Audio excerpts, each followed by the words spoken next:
വിശുദ്ധ ഗ്രന്ഥത്തിൽ എഴുതിയിട്ടുണ്ട്. 1 കൊരിന്തോസുകാർക്ക് എഴുതിയ ലേഖനം 16:9 എഴുതിയിരിക്കുകയാണ്, ഫലപ്രദമായി പ്രവർത്തനിക്കാൻ ദൈവം എനിക്കൊരു വലിയ വാതിൽ തുറന്നിരിക്കുന്നു എന്ന്. ചുമ്മാ ആരോ ഒരു പുസ്തകം ലൈബ്രറിയിൽ എടുത്ത് വായിച്ചപ്പോൾ കിട്ടിയൊരു പോയിന്റ് കുറിച്ച് വെച്ചതല്ല.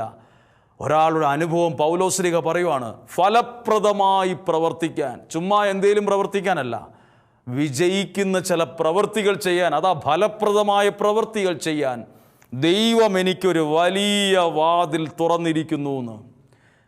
ഇത് നിങ്ങൾക്കും പറയാൻ ഇടവരട്ടെ. പ്രാർത്ഥിക്കുന്ന, നിയോഗം വച്ച് ഈ ശുശ്രൂഷയിൽ പങ്കെടുക്കുന്ന നിങ്ങളും പറയും, എനിക്കും ദൈവം ഫലപ്രദമായി പ്രവർത്തിക്കാൻ ഒരു വാതിൽ തുറന്നു തന്നു എന്ന്.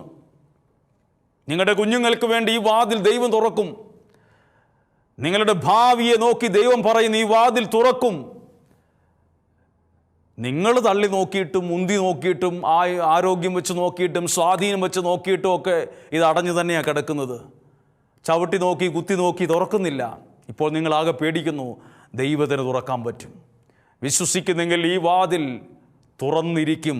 പൗലോസ്ലീഹ പറഞ്ഞു, ഫലപ്രദമായി പ്രവർത്തിക്കാൻ. അതാണ് വെളിപാട് ഗ്രന്ഥം 3-ാം അധ്യായം 8-ാമത്തെ വാക്യം. ഇതാ നിന്റെ മുമ്പിൽ ആർക്കും പൂട്ടാൻ കഴിയാത്ത വിധം തുറന്നു കിടക്കുന്ന ഒരു വാതിൽ ഞാൻ സ്ഥാപിച്ചിരിക്കുന്നു. നിന്റെ മുമ്പിൽ ഒരു വാതിൽ സ്ഥാപിച്ചു എന്നല്ല, ആർക്കും പൂട്ടാൻ ഒക്കത്തില്ലെന്ന്.